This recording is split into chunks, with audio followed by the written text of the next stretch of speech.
You ready? Yeah, I was gonna jump into the foolishness that just happened outside. Well, first of all, this is...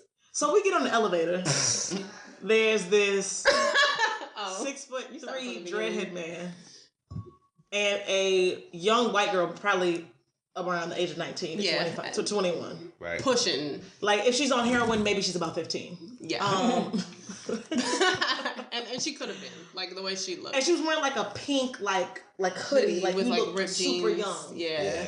And it smelled like dank. C walks in and is like... And I immediately, I was like, y'all smell like dank. Where's that coming from? And he was like, dang, where are you from? Talking about dang. I was just No, first of all, they both giggled. The white girl looks like a deer in headlights. No, but she looks like she's lost. Like, she's like this. Like, she don't know what's going on. No one's supposed to talk to me when I'm in this building. Right. Like, I can't handle more than one black person at a time kind of thing. Oh. And then he was like, where you from? I was like, Atlanta. He was like, oh, yeah, I thought you was from the South. And then they proceeded to walk off the elevator. Yeah. And then we get outside, and this is why I can't go nowhere with her. We run into somebody. This all happened before you made it to the... This is like 2 seconds after we walk down the door. We get outside, and so some dude from across the street, I was like, yo. He was like, what's up? And then, of course, she turns around. I'm halfway to the gas station, and she having this full-fledged conversation. I'm like, what the hell is going on? You knew that dude? Yeah, he lives literally next door to I heard you know like half the people in the city. All the black professionals at least at a very minimum. And so they had this whole conversation, but she kills me because she never knows people's names. And she was like, I came back and she used the shit out of me because he like put his number in her phone. No, he was like, take my number. He was like, yo, I came to see if you wanted to go run at Brooklyn Bridge the other day. He was like, but you were home. Take my number. I was like, hey, why am I taking your number or whatever? And then I was like, I don't want to take your number because I don't know your name. So I come back over, right? And she had he had typed in his number. And then she hit the plus sign and like kind of kept it out for him to put his name in and he didn't catch it. So she just had to be slick. And she was like, oh, this is my friend D. I was like, hey, he was like, yo, I'm Paul. I was like, and then as soon as he walked away, I'm like, I know you don't know that name. That's your problem. You don't just give your phone to people and just... I tried to. He put it in. He had groceries in his hand. Yeah, he wasn't pressed. And then he was like, oh yeah, I got a BlackBerry. I don't know how to use this. And that sparked to another conversation. I was like, you're probably the only person who has a BlackBerry. He said he likes buttons. That's actually what came out of his mouth. So. I like buttons, yo. You know what I mean? I don't understand. I want him to be great. So what the hell episode is this? Episode 14. Wow. Hey, this is D. This is C. And this is Black Meets World. So we have two new guests. Hey. We have our friend M. We got a lot of testosterone in the room. Right. And also Jay from Jersey. Hey. Two ATLians, two Jerseyans. You can, yeah, I didn't have that. Are y'all from the Oranges? No. That's the only thing. That's like her default. Every time she says something about Jersey, she's like, the Oranges? I'm like, no. It's fucking, no. That's all I know. It's not the whole state. Yeah, I went to the Oranges. I was like, there's successful black people in Jersey. I never knew. I hate you. He's in West Orange? Huh? He's in West Orange? I don't know. I think you were. You were in West Orange or something. You know. I was like down the street from you when that happened. Yeah, I had to go. Anyway. Right. We have a lot to discuss today. It's a good recap. So we haven't recorded in like a smooth 3 weeks. And a lot has happened since then. So I thought we would start with like the college stuff that's been going on at Missouri and Kane, Yale, Harvard. Basically a whole list of bullshit has happened at each of these places. But I thought it would be interesting if we each went around and told a story about racism that we encountered at college. Oh. I can go first because I have plenty and I thought about this obviously already. Did anyone at the table go to an HBCU? Yeah. So go around, you're just going to say okay. Just to gauge like the experience is going to be different. Where you went to all black college. Right. Okay. So just say where you went when you graduated and then your story. So I went to UVA and graduated in 2014, and at UVA, like most big schools, like whenever there's a game, you can't really drive like around where the stadium is. And I happened to live like right behind the stadium my second and third year. So third year, I was like trying to get home, and I had a bunch of black people in my car. And basically, like, the cops had blocked off this one street. And then when I pulled up, like, to make a left turn, there were, like, maybe 5 to 6 cars in front of me. But they were picking up the cones so you could start making a left. So 2 lights went by. People were making a left, no problem. I make a left. I get pulled over on the side street. So everybody in the car is cussing like already, just like fuck the police, like all this, and I'm just like, yo, I don't know what's going on. So the cop pulls me over and he was like, you shouldn't have made that right turn or that left turn. And I was like, well, considering 3 lights changed and 3 lights worth of cars went before me, I thought it was okay. Meanwhile, he hasn't gotten out the car. He's pulled over basically in front of me, but hasn't gotten out of the car, hasn't bothered to ask me for my license. He's yelling out of his seat. Yes, he is. Through across. Like, we're pulled up facing the same way. So he's yelling across his passenger side into my car about how I shouldn't have made this left-hand turn. I was just like, so you're just going to sit here and reprimand me but not even ask me for my credentials? He was like, you need to make sure that you obey the traffic signals. And I was like, well, considering I just saw you pick up them cones, I really thought I was okay. You said this? Absolutely. This is pre, like, me understanding that my life could have been way more dangerous than it was. Like, growing up, privileged. Well, there were like witnesses and shit, so I was just kind of. What does history not taught you? Girl, what? I was free balling, like I was actually mouthing off, and he was just like looking at me with no fucks. Like what killed me, he never got out of the car. He was just like, all right, well, you need to do better next time. Blah blah blah blah. You said hashtag do better, and then that was it. Like he just pulled off, and I was like, that's how. It's a warning. Is that what that's called? It's not even a warning. That's just harassment. He's like telling you something just to tell you something. Yeah, he was just. I will happily go on my way if the officer told me that. You're not issuing any tickets. I don't have to pay any fines. That's because you be blessed. Know what it is to get a ticket. I've never gotten a ticket, so just getting pulled over and being harassed. You better knock on something. Right. Whatever. I was just like, so you're just gonna sit here and harass me and then leave? Thanks. Bye. I don't know. I mean, racism happens every day in school. So when did you graduate? I went to the University of Georgia my first year, and I left circa I went 2005. I left 2006 because I got tired of white people. 2006. I was in 8th grade. Yeah, Jesus. I was gonna let it ride, but you brought it up. That's nuts. Wait, what grade was you in? 2006, 2005? We just leaving it. We was just leaving 8th grade. Yeah, we were leaving 8th grade. You was about to go to high school. You weren't in high school yet. Got it. Yeah.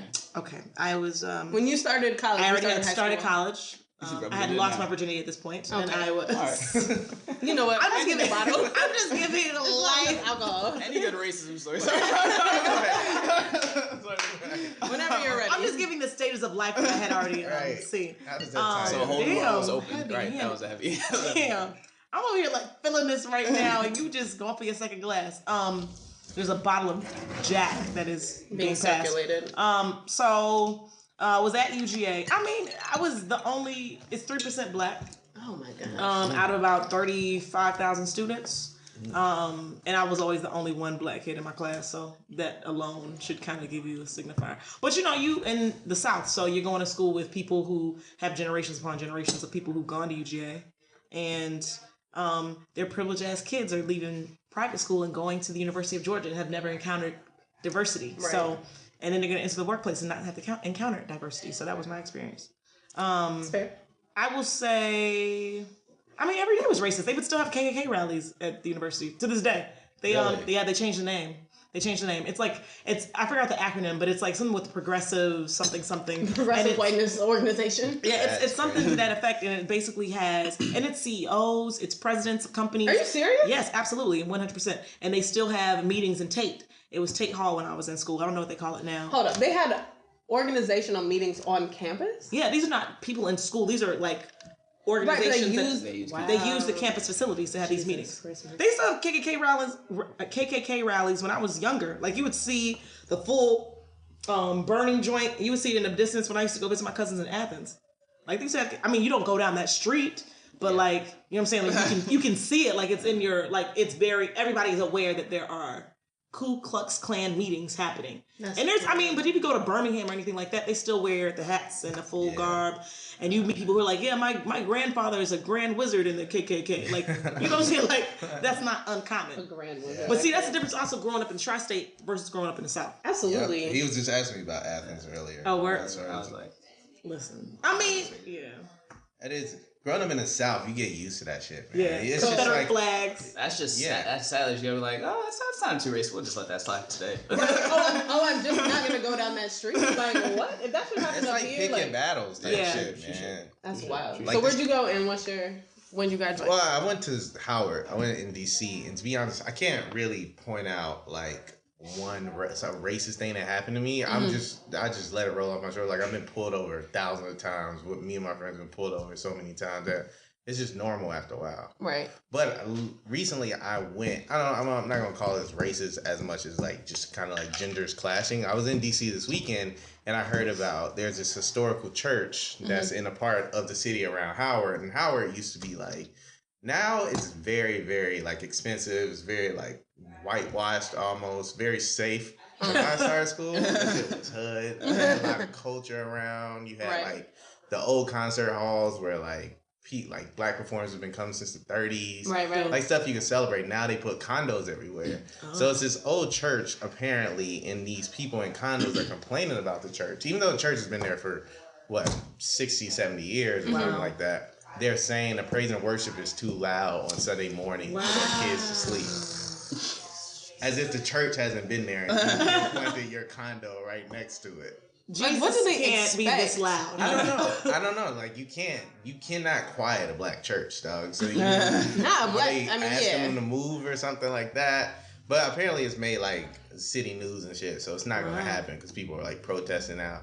But just like the audacity to fucking think that you belong here and they don't. Right. They've been here that years sense of before, privilege contributed just because. way more to this community than you have. That's right. Yeah, but going to school in DC, I mean, I noticed the segregation of it. As far as like racist remarks and stuff like that. It's a very conservative city, so you're not going to see. You said the segregation, like of what, the different areas of DC? Yeah, the different areas of DC. They keep like the poverty versus the not. Like DC is really interesting. Like it's kind of similar to like Charlottesville in the sense that when you're on campus and ground, like you know where like quote the elite is, and then when you cross a certain place, like the like the the hood of DC is like right there, but they have no connection. Exactly, there's no connection to like the elite or community at large, and it's really interesting how there's just. And you think you're in two different cities. And it's literally on the same street. You just go up 7th Avenue. Once it turns into Georgia is when you're in the Black Avenue. Once it turns into Georgia Avenue, that's when you were in like the black neighborhoods. That's real. Huh. At UVA, you get a certain place on like 14th Street, and then it became like Shady Grady, and it was like like everybody knew it was like the the corner store over here where like all the jokers hung out, like the old heads, and it was just like just around the corner from where I lived, but it was just that line that you crossed. I don't know. Yeah, it's a crazy place, man. All right, it's my turn. I went to Penn State, graduated in 2014. I pretty much just told you this story. I'm gonna tell y'all now. When I went to Penn State, and obviously a lot of white people, so you're gonna be friends with white people. You're gonna find you're gonna live with mostly white people. On the floor that I lived in my freshman year, it was me and my boy Steph that lived right across from me, and everyone else was just white. So we got a cool clique of white friends. We was cool with them. We went to parties with them, both in like some hood ass parties and everything. And they was cool with it. And like I would say junior year, my boy, former boy, one of my white friends, they started dating this black girl. And here we go. Recreational. It's college, so it's all right. So they were cool. They were they were having a good time, whatever. I was always seeing them together around campus, like, oh, look at you, like, you know what I mean? And then like got to the point where he introduced her to his mom. Wow. She lived in Jersey City too. She lived in the new Trump Towers that's in Jersey City downtown. Yeah, she got money. Exactly. Money, like, it's not like she came from the hood. She don't got a hood bone in her body. Gotcha. But she was real cool.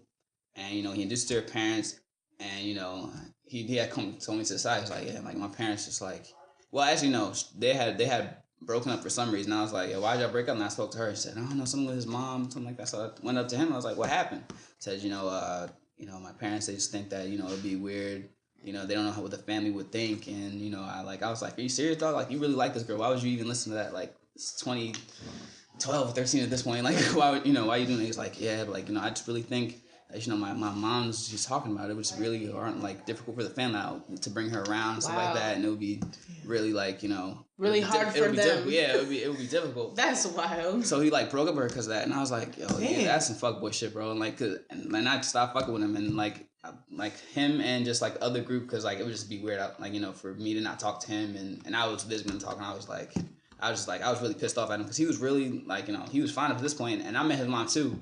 And I guess his mom too, and she really liked me, but I'm not, right. There's no. You're not mixing the blood. Yeah. Right.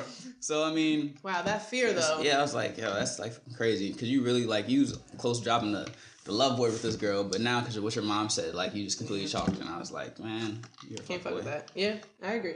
So I thought that was interesting just because. So basically, like 3 weeks ago now, I guess, at the University of Missouri, there were swastikas spray painted, or like painted on, I guess, university buildings. Didn't they use their feces for that shit? Yeah, there were also feces like spread all over buildings. Yeah, that's just gross. Like, yeah, and then the football players basically decided they were boycotting, and they said they weren't going to play in the games. And then the president of the university was in a car at one of the protests, and the car hit some of the students during the protest. What? Yo, I didn't know about that. I didn't know about that part either. I know he was like questioned by like some black students, and but he that's said why. some crazy shit. Because he was in the car and it was a convertible, and he watched them get hit and said nothing about it. And there's a video and everything. It's in the. Oh, if he's in a convertible, the car hits him, and he just be like, Oh, okay. Yeah. I thought he was in a car that hit people. Yes, that's what I said. You thought he was driving? He wasn't driving, but he had a driver. He's in the back seat. Driving. And they by hit people, they didn't like do a bump yeah, and man, like they did. Yeah, I mean they didn't like get like smacked, but they were like basically they were in the way, I guess, of the car, and the cops were there. Yeah, jumping up a little bit. Right, and they so basically, like obviously a lot of protests and things were starting to happen. But one thing that I thought was interesting that we could talk about is like the value that black athletes have at universities. Money. It's all money. It's all money. And I feel like all it is. It's when your dollars are compromised. Like, I'm sorry, this school that I've been donating how much money towards for the athletic program is going to be compromised because, oh, wait, the black needs, let's give them those black people whatever they need to make sure they're satisfied. Right. That's really all it. When money is at hand, anybody, regardless of your race, going to get involved. But it's particularly because this is a big... Like, I mean, think about it. When you give back to your alumni foundations and to school, letter every it's day. what do you usually go back for when it comes around homecoming? You're not going to a basketball homecoming. You're not going to a soccer homecoming. If you had a football team, your ass is going to homecoming for a big football game. Right. Because at Penn State, they said Penn State football pays for every other sport on campus. Yeah. I believe that shit. PW guys worship football, though. It's like part of their culture. Right. So when you got these teams with mostly black kids, they're such a huge part of these PWI culture, the culture of these schools. And I just, you see a black kid at a PWI, what you think they there for? You see a big black man. you know, hey, on the basketball team, or the football team. You played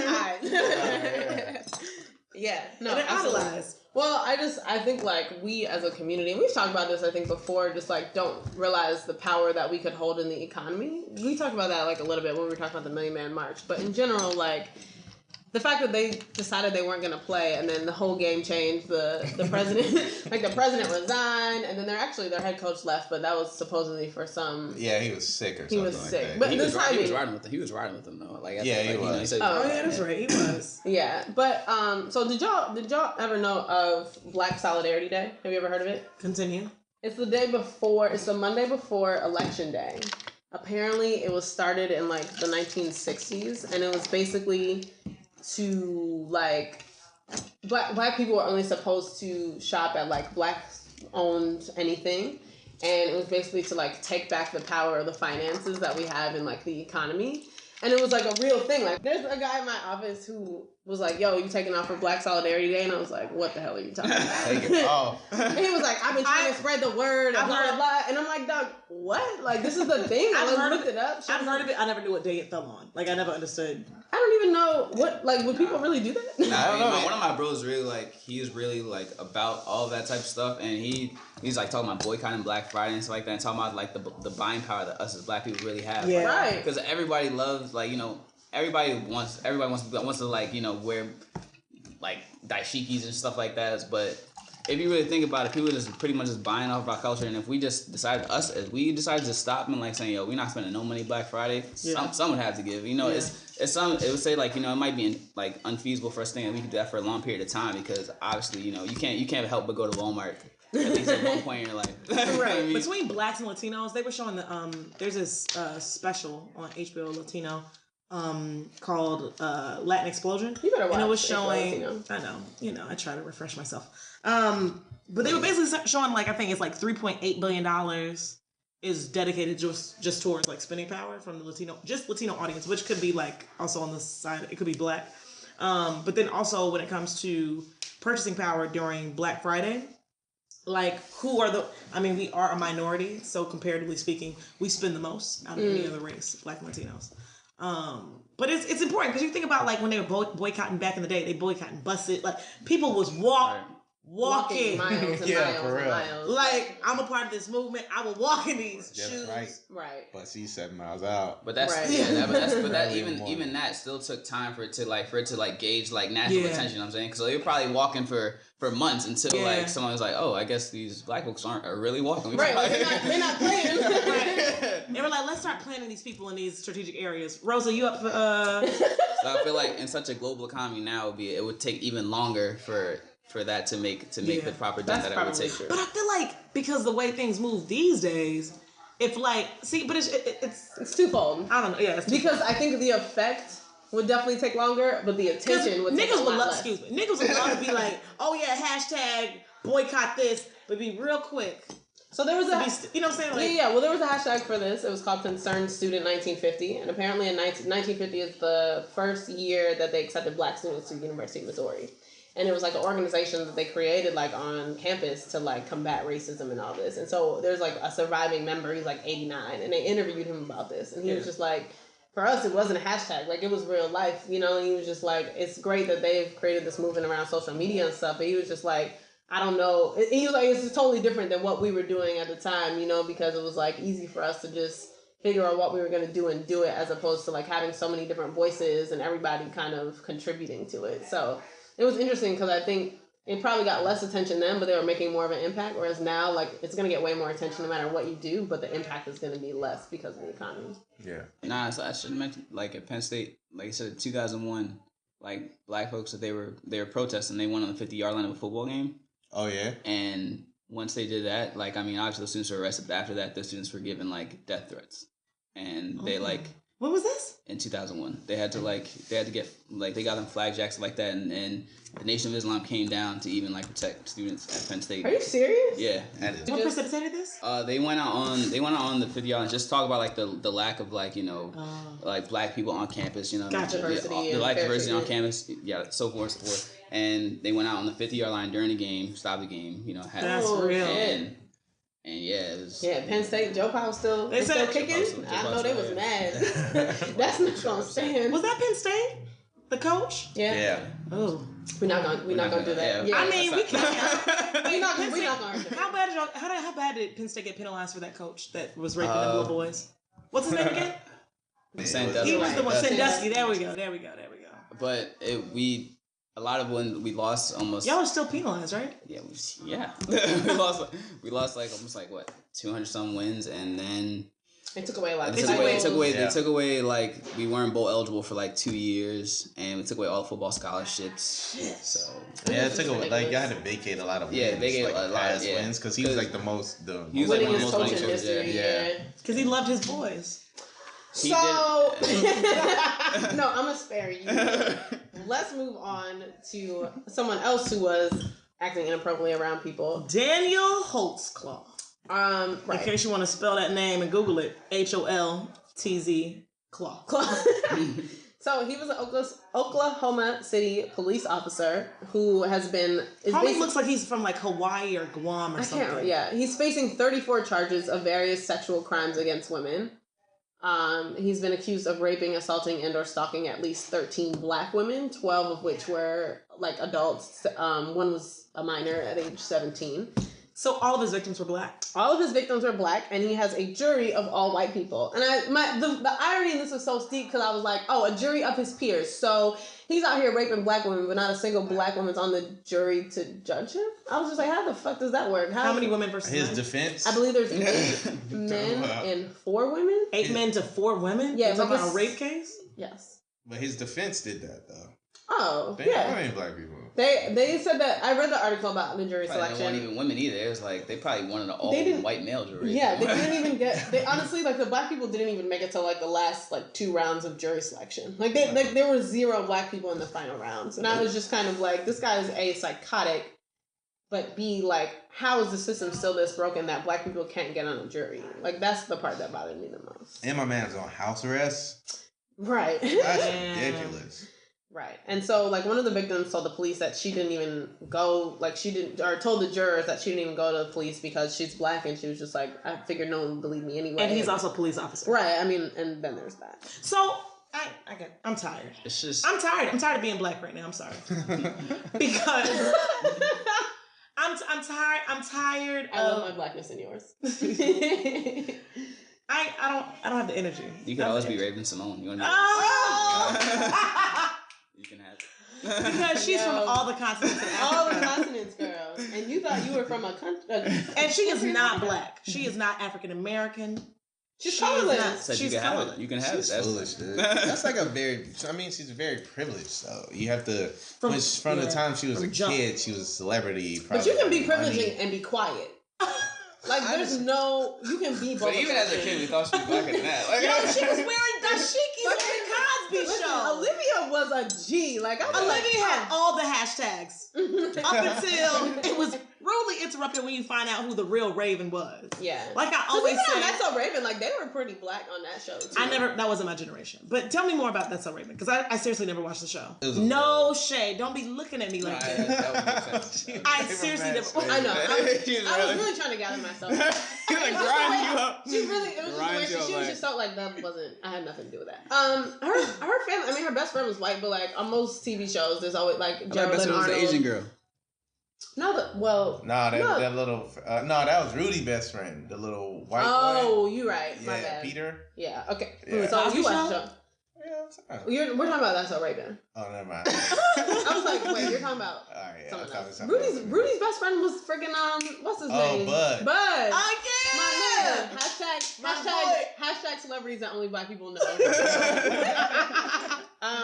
Anyway, That's So Raven. They were like a pretty black family in terms of like I never got an impression that they weren't like a quote genuine black family. Yeah, but she wasn't writing the script. She was acting. I guess. Right. That's true. Right. Now she's writing her own. Do you watch The View or follow the shit that she says? I follow the shit that she says when it's on Twitter, but I really can't. I get where she's coming from. She's just so misguided. As far as like trying to be like, I am not defined by like what the world thinks of me type of thing. Mm-hmm. So that's where she's coming from. Like, I'm not setting limitations for myself. I'm not gonna let society set limitations for myself. But you can't be ignorant and be like just disregard everybody else and like the social structure that does exist. Right. And I'm all for like, you know what, Raven, if you want to be a lesbian today, straight woman tomorrow, you can be bisexual. That's okay, but it's a label. If you don't want to have that label, that's okay. But just know that there is a term in the Webster Dictionary that defines what that is. Not even the dictionary. Also, the government. The government is going to make you check the box no matter who you are. So if you don't think you're black, that's fine, but they do. So what, what and it's okay if you don't want to be, if you want to be considered, accepted by all people. But you guys to understand, yes, race is a socially constructed idea. It is something that, is being, it's something that's in place to, kind of like put one group down over another. And that's sadly what happens. That's what racism is. Exactly. But Raven, don't you dare sit here with your... But it's with that blonde hair. I love it. It's easy to say that when you are her, when you grow up in that privileged lifestyle. It's easy to live your life by theory and spit out these theories when you never had to live in it. I don't know anybody but who else says shit as ignorant as her? Nobody, because nobody lived the life she's lived. Right, like, she was the most paid actress, like for her age, like when she was on that. Yeah, most people can think that shit all they want, and then all it takes is that one experience with some white cop or some shit, and it bring you remember that forever. Like my whole world is turned upside down. Like being a child star is a bad deal at this point. Like almost every child star is some of us fucked up right now. Yeah, and there's a whole list, white and black. So I absolutely hashtag Hannah Montana. Hashtag Miley Cyrus. Hashtag what's the name? Amanda Bynes. I was coming, girl. I know, baby. I know. Because Amanda is toe up from the floor. She throwing bombs out her window. She's sleeping in people's driveways. Saying Lindsay Lohan is another one. Her pussy. Okay. Yeah. Who was the only one that made? Hillary Duff was the only one that really made it out, and that wasn't too crazy. Yeah. Wait, who was on Duff? Oh, Stevens. No. She was. Oh, what's on boy? She got caught giving top, but that's just real shit. Who was? What happened? Nah, there was a picture like she's like she got engaged. Right? Her man like proposed to her, right? Yeah. And then they was on the balcony. She got caught giving the top on the balcony. But I mean, that's just real shit. Like, when was her man? I don't know any of that. What was her husband? They divorced now, but they divorced. Yeah. Well, I mean, but she tried. He popped the question and she popped the, you know what I mean? This is like, wait, paparazzi got this photo? Yeah, because they wasn't like on a hotel balcony. So it's like, so I just saw her like just end up kneeling down. So it's like, wow. Speaking of being caught by the paparazzi, my man Bieber. So you know he was caught, like, I don't know what island he was on. Oh, he was B be living that life. B be living that. Yo, like, I am a believer. If there's one person that you posted on the Instagram about him, I'm just looking like I don't know anything about him. I can't name 5. This is your generation. He had he was with a fine girl in that island. I saw that. A fine black girl. He was a fine girl. He was with a fine girl in that island. With a sister. When he was out with his damn little wiener hanging out for the people to see. I like a couple of songs on his Christmas album, I think. Yo, it's Christmas album. What? He has a brand new album. So he has a brand new album? Girl, I'm gonna need for you to get with it. I'm sorry. Yes, he has a Purpose album. Oh, right. Yeah, I like that. He has a lot of jams on it. Yeah, I was listening to it this morning. So anyway, Bieber also has like a visual album that he put out. Oh, he's trying to be Beyonce? Even though there's a song that no, it's a sorry song. And they have like these like Pan-Asian white girls doing like Jamaican dances. I was like, I don't know how I feel about this. But they also have another video where it has like it's an artistic like piece. It's really good. Like it's more of like whoever is doing his fucking like his campaign or his PR is amazing. PR. Like they're doing like a full visual, artistic, more like big picture, less trendy type of like theme for him. I ain't got no budget, dog. Yo, Bieber is, if there is the sky, Bieber is there. If there's no limit, Bieber has, like, I legitimately. He said that, like, yo, being a child star, like, he's like, he wouldn't even do that shit again. Yeah. That shit. That's what he's apologizing about. He's like, yo, he never got a chance to fuck up behind closed doors. Yeah, behind closed doors. Anybody that type of money. Right. You kidding me? He's like worth like $300 million or something. No, he has to be more than that. Hasn't he been arrested though? And like, you remember that beautiful mugshot looking like Ellen DeGeneres? Yes, girl. I'm literally on iTunes looking at like a list of Justin Bieber songs. It's on Spotify. I can give you the full album right now. I don't actively recognize. Yes, absolutely. I don't recognize any of the songs on the iTunes. No one does, but I mean, these are the what do you? Jam. My old ass loves some Bieber. I love some Bieber. Bieber is very like catchy, I guess. You know, but I can't even talk about that right now. What? No, go for it. Oh, because I was like, I even missed when I was called Justin Timberlake, but now I don't really like that. I like Justin Timberlake more. No, Timberlake is like Timberlake was hands down. But Timberlake is like the finest white boy in music to me. But Timberlake, he was like the white. I feel like he genuinely has like swag, soul, and swag, and like he was the white. Yo, did you see? First of all, I didn't grow up with the Disney Channel because we were poor. But when I look back at YouTube, and it has refreshed me on the Disney Channel and how him. And what's my man's name? His on the Disney Channel. Him and they were on the Disney Club. Yes, he was on the Disney. The Mickey Mouse Club. Mickey Mouse Club. Yeah, it was him and Homeboy, the actor, who's Ryan now Gosling. Ryan motherfucking Gosling. Oh, word. And they were roommates. They were boys. They're like good. And they were singing a fucking Jodeci song. They were. And they were doing the full moves. You see y'all can't see my neck right now. And when I tell you, they were doing a Jodeci song. Right. And then, I don't know. I think it was Let's get into that. I think I was watching it. I think I was watching it with our friend Victoria. And we were watching this for hours. It makes no sense why we watched this for so long. But like they had even like a snippet where they showed, because Britney Spears was on it. Like everybody who was on the show got famous. It was Britney Spears. It was the other dude from NSYNC whose name I can't remember. It was Christina Aguilera. Somebody named Tate. Ryan Gosling. And they showed like each of the kids like in their own home states at home and what they do for fun. So it showed like Britney Spears in Louisiana like sucking crawfish. It showed like Ryan Gosling in Canada somewhere. And then it showed Justin Timberlake in Tennessee. My man is dressed up in like an old school like and like an old school. He had on the Jodeci like the long polo with the stripes, and it was tucked in with like the jeans, and then he had the Nikes on. And then it had him and all his white friends around. White friends dressed up like they in private school.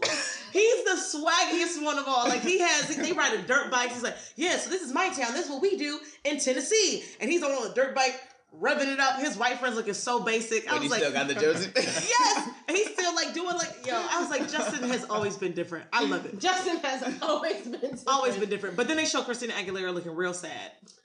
Because she had no friends. I was like, what? I wanted her to be great. Christina actually came up heavy, though. I always like that more than Britney. Genie in the Bottle. Absolutely. Genie in the Bottle. It's lit. I remember TRL. Oh, man. Carson Daly. You got to run TRL. Yo, why don't they bring something like TRL back? They did. It was that shit trash now. It was trash. They brought it back did. though. Like they did like 106. You know what? And having have worked for that company, I can tell you this: it needs diversity. You can't have no basic, bland ass person over here hosting the show. I mean, I feel like they're doing better with diversity now and shit. Oh, what, like MTV? Like MTV2 and stuff. Oh, because that's where they actually show. But even BET, Charlamagne. So when I was over there, they were saying that they're gonna hire for their shows. They keep it consistent. They keep the talent consistent, so people have like a familiar face. Yeah. But Charlamagne, like I will say, Charlamagne's funny as hell. Like he's unapologetically disrespectful. But that's his MO. Like that's what he does. Yeah. Like, after AJ Free, that shit was whack. He knows that he's an ass. All right. Well, I saw what she did a little. We saw a little mama He over meme, here right? porn. Oh Yo, my god. The little mama. Little mama. Yo, the little mama. Yo. I can't. No, I saw the interview. Like they have the interview now where when she's talking to Charlamagne. Charlamagne just grinding It's her making up. her So cry. she's just talking. She look, and that meme is everywhere. Like if you look around, it's a When select few pictures. it'd be like when you just finish sexing your man and he'd be like, "Yo, Uber's outside." But you got your overnight bag. It was like, yo, you're supposed to go on a date with your man, but now you're just looking for the darkest street. Or what was the one we saw say? It's like when you've been fucking a nigga around for 6 months and he go home and tweet, "I hate being single." I was just like, bruh. Yo, y'all. But why are black people so creative? Yo, it took one day. One day. As fuck without dog. Dog. And Twitter wouldn't be what it is if it wasn't for black. But Twitter. I don't know how I feel about you know how you have like the new Discover on Twitter, so they have like all like the stories you should be looking at, and it's always like black people are having a good time today with these things, like with these like being back on Thanksgiving. I'm like, nah, I don't know if I like that. I'm on like which trying one to do you search want to this. do? So let's do celebrities first. Okay, there we go. Celebrities only black people know. Wait, I don't know how to navigate through this because I don't have. So you see moments they have like all these different things right here, right? But then some of it it'll be like, oh, like Black earlier it was like like black people having Black Thanksgiving. It's really hilarious. I'm like. Don't do that to us. That's just between us. So, do you remember celebrities only black people know? Do y'all remember Go Island? Hell yeah. Yo, Gullah Gullah Island. Wait, come and let's play together in the sunshine. Okay, you watched it yesterday. Yo, that was my shit. Nah, you probably you still remember. Celebrities only black people know. All black people thought Kim Whitfield and Jack A were the same person. So y'all know who Kim Whitfield is, right? No, which one is Kim Whitfield? Kim is this chick on the left that played what you call his auntie? Yeah, no. Nah, dude, she's sister. That's no. Kim Whitfield. That is the same people. No, this is the chick. Remember, she played Candy in Friday. She was the aunt in Friday. Yeah. In Friday After Next, and she's the mom from Sister. Get the fuck out! That was like the most genuine. Nah, it's like now you know my whole life. Now you know she had to fight. Homegirl from John Q. Oh, and so it's a picture of Kimberly Elise. You know her name? Yo, it's her. That's her real name. She's in John Q. She's in. She was getting her ass beat. Oh, that's from Diary of a Mad Black Woman. Celebrities only black people know Lil' Kim's first face. I'm not even gonna address that. That's so true though. Shit, look at her She face. was a different complexion. She was an entirely different person. Yo, she looked like a black girl from Bed-Stuy. Listen. She looks like cute. Why that shit so We was just talking about that. They put Kyla Pratt on there. Kyla Pratt is definitely probably still on there. Nah, she should be on there because no people don't know who she don't know. All her shit like on UPN and shit. Not even or 1-on-1. 1-on-1 was my shit. 1-on-1 was a good show. UPN show. Yeah. UPN, underpaid Negro. I saw one of them was like celebrities only. It was like one of you remember Dwayne from 1-on-1, Flex's best friend. Yeah, sure. Oh, Yeah. They were like he had a contract with every UPN show to be on there because he was on literally the Parkers. Like What's another one? Give us another one. What'd you call it? Cuba Gooding's brother. Guys, Omar. He was on Hanging with Mr. Cooper. Everybody knows Smart Guy. Yeah, Smart Guy. Yo. Wild and Crazy Kids. They got the CEO of Black Villains. Yo, what's his name? He was at ATL. He was in ATL. He was the voice of the villain in The Princess and the Frog. Like, he was the voice of it. Yeah, like... The voodoo man. I see that. Yeah. Celebrities only black people know. The only two that are capable of taking out ISIS. It is Medea and... Tina Arnold. Pam. Yeah, Right. Pam. This picture is from Everybody's Crazy. Pam is funny as shit. That Pam is funny. But why did Pam and Martin go so hard? Every episode. It was like... Yo, It was just a roast fest. niggas like Martin is like a classic, Absolutely. classic ass show, dog. Because the comedy is just there all the time. They filmed that shit Speaking of in celebrities one that apartment. only black people know, Tommy and Cole. Like, white people don't know who either of them niggas. Wait, do you want to know? Here's a really wild story. So my god sister works in an elementary school, and she has an intern who's like in her 20s. They were talking about the patty. Is it the patty pies? Is that what we just said? Yeah. The pies that we just had. Are you listening to me? I'm sorry. Focus. The patty pies. Is that what we just ate from Yes. Walmart? Okay. It was good. It was lit. Yeah. Yo, it was lit like fuck. That shit was delicious. This is why I want her to focus. So she was saying like one of her Anybody else students. feeling this? One of her I'm students. getting hot. Jesus. One of her students was like talking about the pies. And so, you know, she was like, oh, the patty pies, blah, blah, blah. And they asked the intern, who's literally in her 20s, like, oh, you don't know, do you know who Patti LaBelle is? And she was like, I think the name sounds familiar, but I'm not sure who that is. It's a black, white. This is a white girl in her 20s. But that's not even a celebrity that, like, only She black was born people in the know. late 90s. Her you mom don't would definitely know, but You like don't it's, know it. when she gets old, she might like start to listen to diversify her music, but she's Right. still, like, And then also think about the fact that like young kids who were like in high school / college didn't know who Outkast was, and that's when I had a moment. I was just like, oh, Yeah, like when that Coachella thing. yeah, they were like, who the fuck is hashtag who is Outkast? Yeah, that was What? hurtful. no, like It was hurtful. I was at Six Flags the other day, and like no, like in the summertime, I guess you'd say, not the other day, but you know, but AKA 6 months. Right. Down the street, you mean?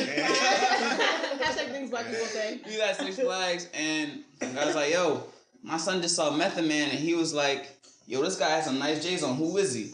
And they didn't know who Method Man was. So they didn't know who the Wu-Tang Clan was. I would say even if you're 15, 16, you still got to know who the Wu-Tang Clan is. There's some basic things that I Rules for think. the kids. If you For the children. yo, why they doing Thanksgiving with black families? Here's anyway. one. When your mama just volunteered you to help, and it's a picture of Rick Ross. Oh, every Looking single like one of these what? is like my holiday.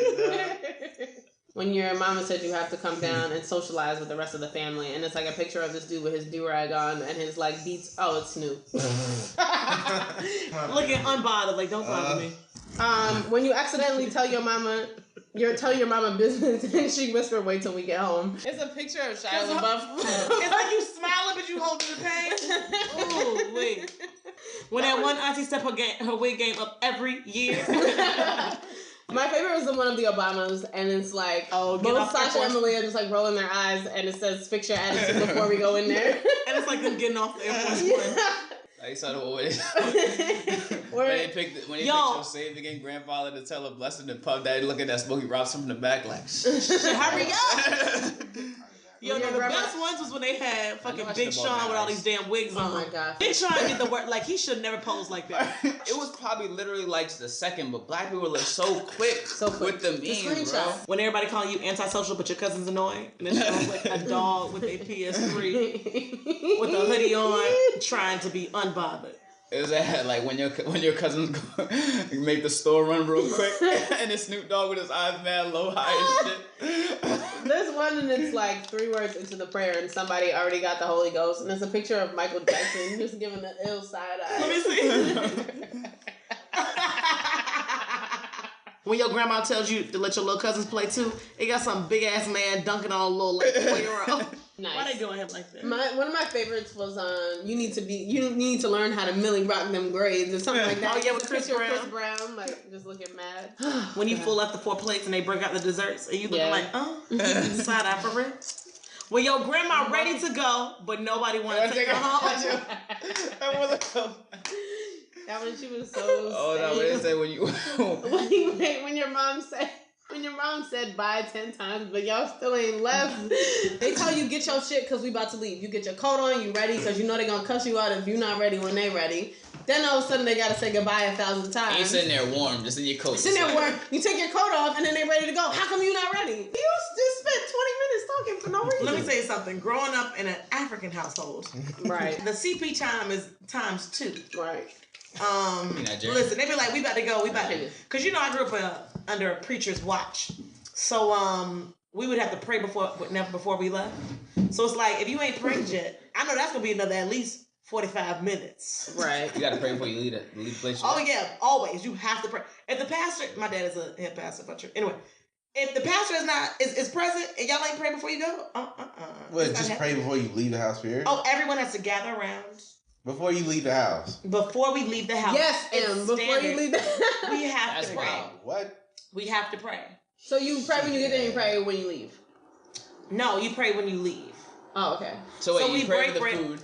We break bread. We pray. We break bread. We eat. We have a good time. But before everyone leaves, even though you might still be staying, if one person got to go, let's all gather around and pray before safe journey mercies as you're leaving. Yeah. So after y'all eat, it would just make sense to just pray. Once everybody's done eating. Because this is now to have you go on your way. Right. So somebody got to initiate it. Somebody got to say, I'm about to leave. So, oh, no, wait. Well, let's pray before you leave. Come down. We're about to pray. Come down. Give us that again. One time for the one time.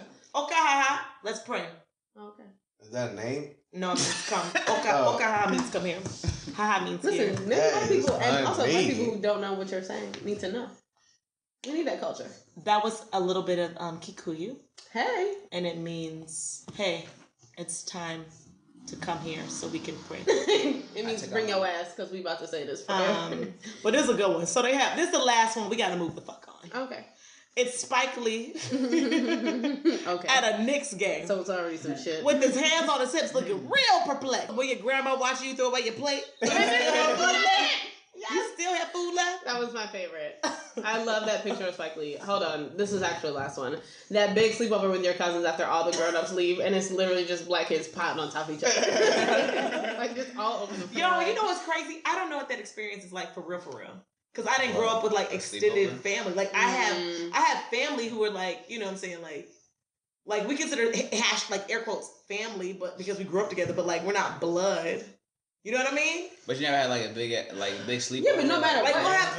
We'll have, like, a sleepover, but it'd be, like, maybe, like, 6 of us. That's still a lot, yeah. On the floor and piled up? I mean, comparatively speaking towards, like, my family, which we, like, in Kenya, we have, like, legitimately 80 cousins, like all around the same age. Yeah, in a legit tribe. Do white folks big sleepovers? White folks have a lot of big sleepovers up north, but it's just different. Oh, you would know. I would. No shades. No, it came out shady, but I knew you didn't mean it. So, anytime you say you would know, it's shady. But it wasn't malicious. It's just how she spoke. Yeah. Right. So I was on the soccer team, and like, obviously I was the only black girl, and there was 23 of us. So we would have like these huge sleepovers. Only black girl. Wow. Yeah. We would have these huge sleepovers like before like our county game and like our county final game, and then like after the season was over, and I lived in the suburbs where white people just have huge houses, and so you can house 20 girls for a sleepover, and there's be people everywhere. The concept is there. It's just like you're with white people and you're in a mansion as opposed to like in your grandma's basement and not in a mansion. I ain't thinking about all these kids, so I don't know where they going. I don't know where they going. Right, the experience is different, but the concept is there. Exactly. Like, that's so true. White folk just I did that once. We spent the night at Hanley. She lived in the heart of Buckhead.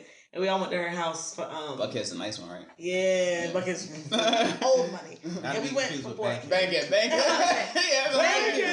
that clarification for the listeners. Buckhead and Bankhead are two different things. Very, very different. We went for before a softball match. So because I remember Hanley had us all over, and I was like, her closet had like a lifted area where she could stand on, and she could see herself from like a 360 angle from all directions of America. I said, you know what? I've never experienced a closet like this except at a wedding store. You know, we get on a little wedding pedestal. So I didn't grow up with I didn't experience like extended black family. I didn't experience African American family until I went to like St. Louis and visited my sister-in-law's family. And I went for like her bridal shower, and I was like, oh my God, I've never felt like a part of like a Black American family before. Like it was a weird feeling. Really? Yeah, like because like I was involved in family conversations and I was like around. I'm earshot to like conversations that I probably shouldn't be into unless I was family. So it was like almost like out of body experience. I was like, I didn't realize I've never experienced this until I did. Does that make sense? Like I didn't know what I was missing because I didn't know I was missing. Yeah, absolutely. So anyway, so what is a traditional Black Thanksgiving, Black Christmas? Because it's foreign to me. Black American. Well, first thing first, it's not gonna start on time. Time doesn't even matter. It's really. always aiming for 4 o'clock. But it's quote after 4. Yeah. It's like come after 4. That's what. Like 4, we're gonna really pop out 5. And they really said that just so you would get there by at least 5:30. Right. Yeah. So it's still that for that reason. There's always like an honor to that have had some disagreement that they haven't seen each other for a while. So this is gonna be the first time they see each other. So that might pop up. And it could be from the last Thanksgiving when they argued about like who was supposed to bring what and they ain't bring it or some bullshit. And they literally haven't spoken or seen each other since then. Right. Yeah. And it's always over something stupid. Like you were supposed to bring white wine and you brought red wine. Like some petty shit about like it's never important. You're like sisters. Right. They'll be cousins that you so haven't disgusting. seen. Look at his They'll be cousins you haven't seen for a long time and you're gonna be hyped. But then if it's at your house, they're going to want to use your shit. You're going to be like, yeah. I mean, like me personally, I played a lot. Like that Chris Brown one, they said, growing up Black things, but like when, let your cousin play, I'd be like, oh, fuck. I got the memory card. You're going to mess up my whole shit. Like, it's going to be something like that. Especially, you can argue with your cousin over something. Right. But it's all love when your cousins come through. Uncles, they going to be drinking way too much. Right. Drinking. Yeah. I grew up in a dry household. So there's always foreign to me. Oh, girl. Girl, you done missed half the fun. Right. So basically, that's what it is. Right. So there's always like the uncles and dads and shit that be in the cut, like watching the game from the time they get in the house. Like they come in and they sit down and that's it. Yeah. And they start drinking off top, just like whatever. And then the women are usually somewhere in the kitchen, even if they're not making anything, they trying to help set up. And just moving shit from here to here, even if it's already together, like they just got to be doing something to stay busy. Yeah, gotta help out in the kitchen, be talking, catching up. The man in the house, whoever hosting it, gotta like offer a drink. As soon as you to other men, as soon as you're like, "What you drinking?" What's the Do you need a beer or what you drinking? Beer, I got this, I got that. I feel like I'm learning so much. From jump. You start watching the game. They always have a football game on at every holiday, or basketball, or both. Okay, I know that because of my brothers, because they don't do that. They just be sitting down. And if you're ever the woman in that situation, you better go in that kitchen and just at least ask, like, "Oh, y'all need help with something?" Yeah. Right. I need to learn. You get shaded, especially if you're an in-law. Especially if you're an in-law. If you come in and you don't do shit, everybody looking at you like, "Ooh." Yeah. You ain't blood. Right. I don't know. You ain't blood. It's over. I need to learn this. Because when the real test come at the dinner table, for real, like if you serve, just like amongst conversation, because they be bouncing around topics and shit. Yeah, and niggas will target you. Like what? Go on. When you're gonna have a kid? When you're gonna get married? It comes more or less depending on what you did to get on the good side. So that's when you bring your significant other to Thanksgiving or Christmas. Right. If you're a guest, this is more relevant as opposed to baby. Yeah. Oh yeah. Oh, and if if it's your first time there, like if you a new boyfriend, new girlfriend, you getting roasted. Married. First of all, you get grilled.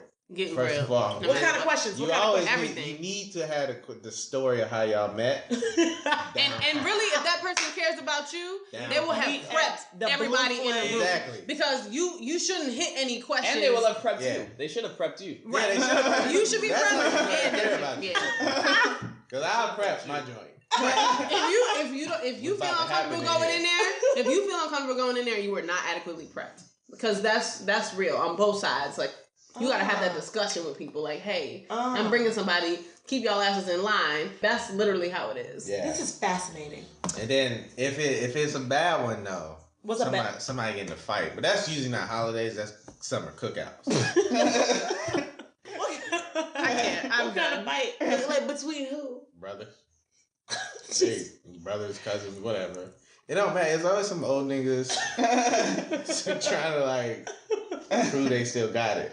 Basically. So what? They go outside, How does it start? It's sad. It starts in the house. It just start with like competition or like Right. you at all of these 77. at all of these things, it's a male ego competition. Yeah. Because you got to make sure that your shit is together. You also not trying. You got to drink straight. Like for example, if you a joker that don't drink things straight, don't be mixing shit. right? Like how we got Coke and shit, you can't even have. You can't even have that because you got to go as hard as everybody else. Yeah, you got. Yeah, ice just circle it around. Mm-hmm. Absolutely. And wait, unless you can have ice, but don't get no Coke because you some circles you soft. can't even have ice. Right. You know what I'm saying? Is this real? It's levels. It's levels. You don't get this, dog. Wow. Like amongst if it's like dudes, like if I'm like. I got brother-in-laws and now shit. And we all cool. I love them cats. But me and my brother had to check them out. Mm-hmm. Yeah. How many brother-in-laws do you have? You have a lot of siblings. Yeah, I do have a lot of siblings. How many total? There's 5 of us, so I have 4 siblings. Okay. I have 2 brother-in-laws right now. And one of them I've known like my whole life, so that's cool. But the other one, he had to, go through the process. Yeah, he checked out. He a real nigga. Oh, he checked out. Also, what's the real nigga test? Make sure how you carry yourself, right? Especially if you have uncles that are cops. Cause see, I have uncles that are cops. Yeah.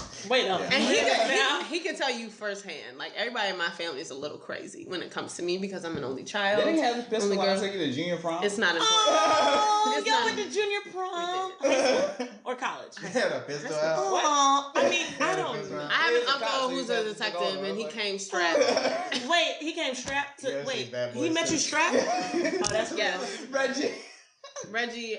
You were. It wasn't as bad as Reggie. Nah, it wasn't bad. But he was. My uncle also takes pictures, so he came. He's a photographer, and he over here carrying a weapon. So it's just one of those things where, again, you have to be prepped. Luckily, we had known each other like 2 years ish before this happened. I guess even if her mom and dad was like, oh, he's a good guy. Like everyone like my parents liked him, so it was fine. My uncle, like you always have that one family member that's still crazy. Like no matter how much you tell them that everything's fine, they always gonna act up, and that's my uncle. So there's always that person. I got 2 of them. Okay, that's fine. We gotta put everybody. Dope. Okay. Yeah. I'm learning so much. So Black Thanksgiving can get out of hand by the time. So here's the thing. Also, it'll be fun though. By the time it's like after you eat, basically everybody trying to either take a nap. Yeah. Or take a nap. Wait, so what time does the nap happen? All right. Right in between the games, really. Yeah. Between games or after, depending if your team is playing or not. Right. Okay. But I feel like that's still only where like generals still like have like a real big effect, because even then I feel like women are still, even though men is gradually gonna like still cook and all stuff like that, women will still be like, oh, she didn't help clean up, like it's just like women still want it's like so much pressure being a woman during the holiday, because even now, mind you, I'm flying to Atlanta for the holiday, and Thanksgiving is on Thursday, and because I'm being cheap, I bought a flight that leaves at 4 p.m. from New York City to Atlanta on Thursday. I don't get it until about 7 p.m. Wow. So my mom was like, so who's going to help me make mandazi? So mandazi it's a traditional dish. Who's going to help me make mandazi? And I was like, what about Gerald? What about me? Yeah, right. And my mom was like, so Wawa, who's going to help me make mandazi? I'm like, I don't really.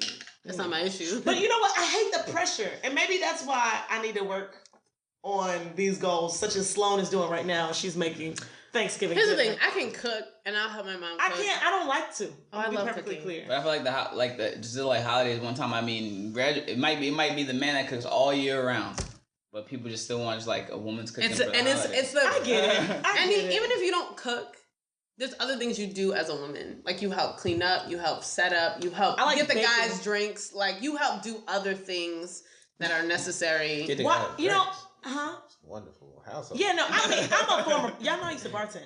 I went to bartending school when I was Me in college. too. What? Hey, girl. I bartended Are we too. friends? Hey, yo, man. I'm sorry. My name is Wawa. So tired. I'm so nice how you to meet doing, you. girl? I didn't know anything about you. What's up? Do something with this. I did. Y'all saw I made a Lynchburg lemonade. I know how to make it disappear. Hey! So many interpretations. Okay. So, no, but like, basically. That's what I thought. I'm like, that's something. I was gonna let it slide till you said something. Mandingos, all right, gotcha. But you know what? I took the queen. Yeah, she was dying. That's fine. We lost one, guys. We lost one, but it's fine.